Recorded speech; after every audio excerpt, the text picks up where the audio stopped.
अस्सलाम वालेकुम, welcome to my channel. Student, आज के लेक्चर में हमने ये दो क्वेश्चन डिस्कस करने हैं।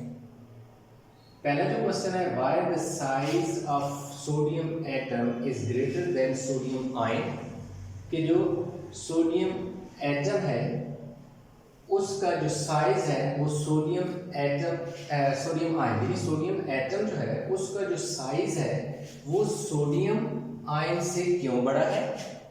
यानी इस वाले केस में हमारे पास जो सोडियम एटम है उसका साइज बड़ा है और सोडियम आयन का साइज छोटा है। जबकि दूसरे क्वेश्चन में क्या है कि जो फ्लोरीन हमारे पास एटम है उसका साइज जो है वो छोटा है और फ्लोरीन का जो आयन है वो बड़ा है। यानी इन दो क्वेश्चन में एक में एटम जो है एटम का साइज बड़ा है, आयन का छोटा है, दूसरे में जो है आयन का साइज क्या है, बड़ा है और एटम का साइज छोटा है। तो अब हमारे पास ये हम साथ ही डिस्कस करेंगे कि एटम और आयन में क्या डिफरेंस है, एटम क्या है और आयन क्या है। एटम बेसिकली जो आपका पेरेंट एटम होता है यानी कि जो स्पीशीज होती है। अब जैसे हमारे पास क्या है कि पहला क्वेश्चन यहाँ पे हम डिस्कस करने लगे, हमारे पास सोडियम एटम है, इस तरफ हम इस तरफ डिस्कस करेंगे कि सोडियम आयन। अब इसमें हम देखेंगे कि number of electron sodium atom में कितने हैं और number of electron sodium ion में कितने हैं। सोडियम एटम में प्रोटॉन की क्या तादाद है और इसमें प्रोटॉन की क्या तादाद है। तो सोडियम में जो नंबर ऑफ इलेक्ट्रॉन होते हैं वो कितने होते हैं, 11 इलेक्ट्रॉन हैं। और इलेक्ट्रॉन की जो फोर्स होती है वो क्या होती है, आउटवर्ड होती है। यानी जो इलेक्ट्रॉन होते हैं वो बाहर की जानिब फोर्स लगाते हैं। नंबर ऑफ प्रोटॉन जो है वो भी हमारे पास कितने हैं, 11 है। और इनकी जो फोर्स की डायरेक्शन होती है वो इनवर्ड होती है, टुवर्ड न्यूक्लियस होती है। यानी हमारे पास जो नंबर ऑफ इलेक्ट्रॉन है और नंबर ऑफ प्रोटॉन है वो इक्वल है सोडियम एटम में। ये न्यूट्रल है। क्यों न्यूट्रल है, इसीलिए न्यूट्रल है क्योंकि नंबर ऑफ इलेक्ट्रॉन और नंबर ऑफ प्रोटॉन की तादाद बराबर है। दूसरा जो है, जितनी फोर्स आउटवर्ड लग रही है इतनी ही फोर्स इनवर्ड लग रही है, तो आउटवर्ड फोर्स जो है is equal to inward force. तो इन outward force is equal to inward force, दोनों फोर्सेस इक्वल है। अब इसमें 18 कितने हैं जी, 11 इलेक्ट्रॉन है। ये देखो पहले में ये इसका न्यूक्लियस हो गया, ये इसके पास कितने हो गए, 2 इलेक्ट्रॉन हो गए। दूसरे में हमारे पास 8 इलेक्ट्रॉन होते हैं, तो ये हमारे पास टोटल 10 इलेक्ट्रॉन हो गए। और तीसरे में हमारे पास 1 इलेक्ट्रॉन हो गए, तो इसमें कितने इलेक्ट्रॉन हो गए, टोटल 11 इलेक्ट्रॉन हो गए। अब जो साइज ऑफ एटम का क्या मतलब है, साइज ऑफ एटम का ये मतलब होता है कि जो डिस्टेंस होता है न्यूक्लियस से लेकर बाहर के जो आउटर मोस्ट शेल है उसके दरमियान जो डिस्टेंस है वो उसका क्या है, यानी कि ये रेडियस होता है। ये बेसिकली हमारे पास क्या होता है, रेडियस होता है यहाँ से यहाँ तक, ठीक है। तो इसका साइज लाजिम बात है, यहाँ से लेकर यहाँ तक और यहाँ से यहाँ तक ये ऐसे साइज हम इसको कंसीडर करेंगे ना कि कितना ये यूं बड़ा है। तो रेडियस इसका क्या होता है, यहाँ से यहाँ तक इसका क्या है, रेडियस कंसीडर होगा। अच्छा, अब हम आते हैं किस तरफ, सोडियम आयन की तरफ। अब क्योंकि इसके पास एक इलेक्ट्रॉन, बाहर वाले शेल में एक इलेक्ट्रॉन है, ठीक है, एक इलेक्ट्रॉन है। तो इसमें क्या करेंगे, इसमें इलेक्ट्रॉनिक कन्फिगरेशन क्या है, पहले में 2 इलेक्ट्रॉन, दूसरे में 10 और तीसरे में 1 इलेक्ट्रॉन। ये अब अपना स्टेबल होने के लिए अपना जो बाहर वाला शेल है उसमें ऑक्टेट कंप्लीट करने के लिए, 8 इलेक्ट्रॉन कंप्लीट करने के लिए ये वाला इसको 7 चाहिए तो 7 उसे देगा कोई नहीं। इसके पास एक ही इलेक्ट्रॉन है तो ये क्या करेगा कि अपना एक इलेक्ट्रॉन लूज कर देगा। जब अपना ये इलेक्ट्रॉन क्या करेगा, मेटल है तो मेटल आमतौर पर जो इलेक्ट्रॉन होते हैं वो लूज करते हैं। ये जब इलेक्ट्रॉन लूज करेगा तो इसके ऊपर चार्ज क्या आ जाएगा, +1 आ जाएगा। यानी जो इलेक्ट्रॉन डोनेट करता है, जो इलेक्ट्रॉन दे देता है, जैसे सोडियम और क्लोरीन का रिएक्शन हम देखें, जो टेबल सॉल्ट होता है NaCl होता है, तो Cl के पास 7 इलेक्ट्रॉन होते हैं आउटर मोस्ट शेल में और सोडियम के पास 1 होता है। तो ये वाला जो सोडियम के पास 1 इलेक्ट्रॉन होता है ये डोनेट कर देता है, यानी उसको दे देता है किसको, क्लोरीन को। और क्लोरीन का जो है वो ऑक्टेट कंप्लीट हो जाता है तो सोडियम के ऊपर पॉजिटिव चार्ज आ जाता है और इसके ऊपर क्लोरीन के ऊपर नेगेटिव चार्ज आता है। अब इसने क्या किया, इसने जब एक इलेक्ट्रॉन ये वाला लूज कर दिया दे दिया, यानी कि जैसे क्लोरीन को दे देते हैं, तो इसके ऊपर चार्ज क्या आ गया, +1 आ गया। तो जब ये वाला इसका इलेक्ट्रॉन ही दे दिया तो इसका ये वाला क्या हो जाएगा, शेल खत्म हो जाएगा। तो इसके कितने शेल रह जाएंगे, 2। ये न्यूक्लियस हो गया, पहले में 2 इलेक्ट्रॉन और दूसरे में कितने हो गए, 8 इलेक्ट्रॉन। तो 2 और 8 आसान, इसके इलेक्ट्रॉनिक कॉन्फ़िगरेशन 2 और 8 हो गई है, और नंबर ऑफ शेल क्या हो गए हैं, 2 रह गए। तो अब क्या है, why the size of sodium atom is greater than sodium ion. अब यहाँ पे देखें, सोडियम आयन के पास कितने शेल हैं, number of shell 2 number of shell है। सोडियम एटम के पास कितने नंबर ऑफ शेल है, 1 2 3। तो नंबर ऑफ शेल जो है जितने ज्यादा बढ़ते जाते हैं इतने ज्यादा उसका साइज भी इंक्रीज करता जाता है। अब इसका जो सोडियम आयन है, ये सोडियम आयन है, क्यों, इसने एक इलेक्ट्रॉन को लूज किया है और कैटायन में चला गया, पॉजिटिव इसके ऊपर चार्ज 1 आ गया है, इसलिए ये सोडियम एटम से सोडियम आयन में चेंज हो गया। अब इसमें देखो कितने हैं इलेक्ट्रॉन, इसमें नंबर ऑफ इलेक्ट्रॉन कितने हो गए, 10 इसमें क्या है इलेक्ट्रॉन है, और 11 प्रोटॉन है। तो जो आउटवर्ड फोर्स है वो ये इलेक्ट्रॉन आउटवर्ड फोर्स लगाएंगे, और जो प्रोटॉन है ये इनवर्ड फोर्स लगाएंगे। तो अब क्या हुआ, यहाँ पे इनवर्ड और आउटवर्ड फोर्स आपस में क्या थी, इक्वल थी, क्योंकि 11 ही इलेक्ट्रॉन थे, 11 ही प्रोटॉन थे। लेकिन इस वाले केस में अगर हम बात करें तो number of proton is greater than number of electron. तो जो इनवर्ड फोर्स है, इनवर्ड जो फोर्स है वो ग्रेटर है किससे, आउटवर्ड की निस्बत। यानी जो इनवर्ड फोर्स लग रही है, जो कौन लगा रहा है, न्यूक्लियस लगा रहा है, और आउटवर्ड कौन लगा रहा है, इलेक्ट्रॉन। तो इलेक्ट्रॉन की तो फोर्स, इलेक्ट्रॉन कम हो गए तो बाहर की फोर्स कम हो गई।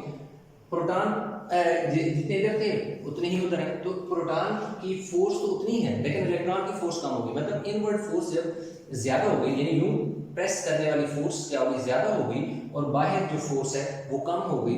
तो एक तो ये रीजन होगी कि इलेक्ट्रॉन क्या होंगे, वो इनवर्ड फोर्स ज्यादा होने की वजह से साइज क्या होगा, यूं प्रेस होगा और साइज क्या हो जाएगा, छोटा हो जाएगा, किसका, सोडियम आयन का।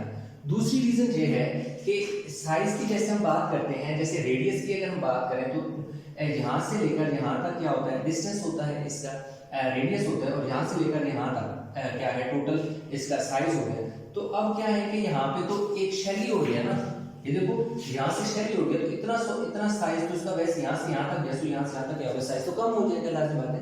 तो पहले जो क्वेश्चन है जिसमें क्या था कि जो सोडियम एटम है उसका साइज जो है वो बड़ा क्यों है सोडियम आयन से, उसकी ये रीजन है कि जब उसने एक इलेक्ट्रॉन लूज किया तो उसका शेल भी क्या हो गया, उड़ गया, तो उसके नंबर ऑफ शेल भी कम हुए, और नंबर ऑफ शेल कम होने की वजह से इलेक्ट्रॉन की तादाद भी कम हुई। जब इलेक्ट्रॉन की तादाद कम हुई तो जो इनवर्ड फोर्स थी वो ज्यादा हो गई, आउटवर्ड फोर्स कम हो गई। तो क्या हुआ कि एटम का साइज जो है, सोडियम आयन का जो साइज है वो छोटा हो गया, जबकि जो एटम का साइज था, सोडियम एटम का साइज वो क्या है, इससे ज्यादा है, क्योंकि इसमें नंबर ऑफ प्रोटॉन और नंबर ऑफ इलेक्ट्रॉन क्या थे, ज्यादा थे, जितनी आउटवर्ड फोर्स थी इतनी इनवर्ड फोर्स थी। और दूसरी बात ये थी कि नंबर ऑफ शेल भी ज्यादा है, या नंबर ऑफ शेल कितने हैं, 3 है, हमारे नंबर ऑफ शेल 2 है। तो ये तो हो गया हमारे पास पहला क्वेश्चन। अब इसके अगले बड़ी इंटरेस्टिंग इंफॉर्मेशन है जो फ्लोरीन एटम है, तो इस कंसेप्ट को आपने ज़हन में रखना है। अब हम आते हैं जी फ्लोरीन एटम की तरफ आते हैं। अच्छा, फ्लोरीन एटम की अगर बात करें तो उसमें हमारे पास कितने इलेक्ट्रॉन होते हैं, 9 इलेक्ट्रॉन होते हैं। यस, 9 इलेक्ट्रॉन होते हैं। कितने होते हैं, 9 इलेक्ट्रॉन होते हैं, और 9 एक क्या हो गए, प्रोटॉन हो गए। तो अगेन बात तो वही आ जाएगी कि हमारे पास जो इनवर्ड फोर्स है और आउटवर्ड फोर्स, इस वाले केस में अगर हम बात करें फ्लोरीन एटम की, तो इसमें नंबर ऑफ इलेक्ट्रॉन और नंबर ऑफ प्रोटॉन सेम है। तो आउटवर्ड फोर्स जो लग रही है, outward force is equal to inward force, दोनों फोर्सेस आपस में इक्वल है। ये हमारे पास इसका हो गया जी न्यूक्लियस। इसमें ये देखो 2 इलेक्ट्रॉन पहले वाले में, दूसरे वाले में कितने इलेक्ट्रॉन आ जाएंगे, 7। क्यों, टोटल कितने, 9 इलेक्ट्रॉन थे, 9 में से 2 तो चले गए, पीछे रह गए 7, बाय वाले में 7 इलेक्ट्रॉन आ गए। तो इसके इलेक्ट्रॉनिक कॉन्फ़िगरेशन क्या आ गई, 2 और 7। अब क्या होगा कि इधर आ गए हमारे पास फ्लोरीन आयन की बात है, तो नंबर ऑफ इलेक्ट्रॉन यहां पर चेंज होंगे और नंबर ऑफ प्रोटॉन 9 ही होंगे। अब नंबर ऑफ इलेक्ट्रॉन कितने हो जाएंगे? 10 हो जाएंगे। ठीक है, कैसे 10? अब क्योंकि इसके पास कितने हैं? 7 इलेक्ट्रॉन हैं, तो इसे क्या चाहिए? एक इलेक्ट्रॉन और रिक्वायर्ड है, अपना ऑक्टेट कंप्लीट करेंगे। ऑक्टेट का मतलब होता है आउटर, जैसे आउटर मोस्ट शेल है ना, तो ऑक्टेट का मतलब होता है कि 8 इलेक्ट्रॉन, कि जब शेल में 8 इलेक्ट्रॉन कंप्लीट हो जाते हैं तो उसका मतलब है उसका ऑक्टेट कंप्लीट हो गया। तो ऑक्टेट अब देखें कि पहले में 2, इसमें कितने थे? उसके पास 7 इलेक्ट्रॉन है, देखो ना कितने, 1 2 3 4 5 6 7। तो ये एक इलेक्ट्रॉन किसी से लेगा, किसी से लेकर, यानी कि सोडियम ने लूज किया है। अब वो क्योंकि मेटल था, अब फ्लोरीन नॉन मेटल है, फ्लोरीन नॉन मेटल होने की वजह से जो नॉन मेटल होते हैं, नॉन मेटल गेन करते हैं इलेक्ट्रॉन। तो ये इलेक्ट्रॉन किसी से लेगा, जब इलेक्ट्रॉन लेगा तो जो इलेक्ट्रॉन गेन करता है उसके ऊपर जो चार्ज होता है वो नेगेटिव आ जाता है, जितने इलेक्ट्रॉन लेगा उतना माइनस आ गया। तो अब चार्ज क्या आ जाएगा? -1 आ गया। तो इस वाले में क्या हुआ, जो सोडियम की बात करें तो उसमें जब सोडियम एटम से सोडियम आयन की तरफ गया था तो नंबर ऑफ इलेक्ट्रॉन डिक्रीज हुए थे। इस वाले केस में नंबर ऑफ इलेक्ट्रॉन इंक्रीज हुए हैं। जब नंबर ऑफ इलेक्ट्रॉन इंक्रीज हुए हैं तो ये वाला भी काम उलट हो गया। अब नंबर ऑफ इलेक्ट्रॉन कौन से हैं? आउटवर्ड फोर्स है। जब आउटवर्ड फोर्स है तो वो तो क्या हो जाएगी? आउटवर्ड फोर्स क्या होगी? ज्यादा होगी। किसकी निस्बत? इनवर्ड। इनवर्ड तो उतनी है ना, क्योंकि प्रोटॉन उतने ही है। चेंज किसमें आया? इलेक्ट्रॉन के अंदर आया। जब इलेक्ट्रॉन के अंदर चेंज आया तो इस तरह हमारे पास क्या हुआ कि आउटवर्ड फोर्स जब ज्यादा हुई, जब आउटवर्ड फोर्स ज्यादा होगी तो वो बाहर को से स्ट्रेच करेगा, बाहर को दबाएगा, तो क्या होगा? उसका साइज इंक्रीज होगा। अब इसमें पिछले वाले में अगर देखें तो उसमें क्या था कि सोडियम में इस तरफ कितने शेल थे? 3 शेल थे, उस तरफ 2 शेल थे। इस वाले में इधर भी 2 शेल है, इधर भी 2 शेल है, तो 2 शेल तो 2 ही हैं, लेकिन इस जो बाहर वाला ये वाला शेल है, इलेक्ट्रॉन ज्यादा है ना, तो जो बाहर की तरफ जाएंगे, यानी इलेक्ट्रॉन ज्यादा होने की वजह से वो बाहर की तरफ फैलेगा। जब बाहर की तरफ फैलेगा तो उसका साइज क्या हो जाएगा? इंक्रीज करेगा। क्यों इंक्रीज करेगा? क्योंकि नंबर ऑफ इलेक्ट्रॉन बढ़ गया। नंबर ऑफ इलेक्ट्रॉन बढ़ने से का मतलब है कि वो बाहर की जानिब जो फोर्स लग रही है वो ज्यादा हो गई है, बाहर की जानिब फोर्स ज्यादा लगने की वजह से साइज बड़ा हो गया। तो ये वजह है कि जो साइज है किसका? फ्लोरीन एटम का, वो छोटा होता है फ्लोरीन आयन की निस्बत। क्योंकि अब ये देखो ना, इसने जब इलेक्ट्रॉन एक गेन किया तो ये जो एटम फ्लोरीन एटम से फ्लोरीन किसमें चेंज हो गया? आयन में चेंज हो गया। और ये कौन से आयन है? वो पिछले वाला कैटायन था। तो अब देखें हमारे पास क्या हो गया? ये नेगेटिव चार्ज आ गया, इसका पिछले वाले के ऊपर पॉजिटिव चार्ज था, इसकी इलेक्ट्रॉनिक कन्फिगरेशन 2 7 है, इसकी 2 8 होगी। तो ये 2 क्वेश्चन जो थे कि इनके जो साइज होता है पेरेंट एटम का, उनके जो आगे आयन होते हैं उनका ज़्यादा क्यों होता है और कम क्यों है। तो इसकी दोनों की जो रीज़न थी ये मैंने यहाँ एक्सप्लेन कर दी विद एग्जांपल। आई होप कि ये कंसेप्ट आपको समझ आ गया होगा।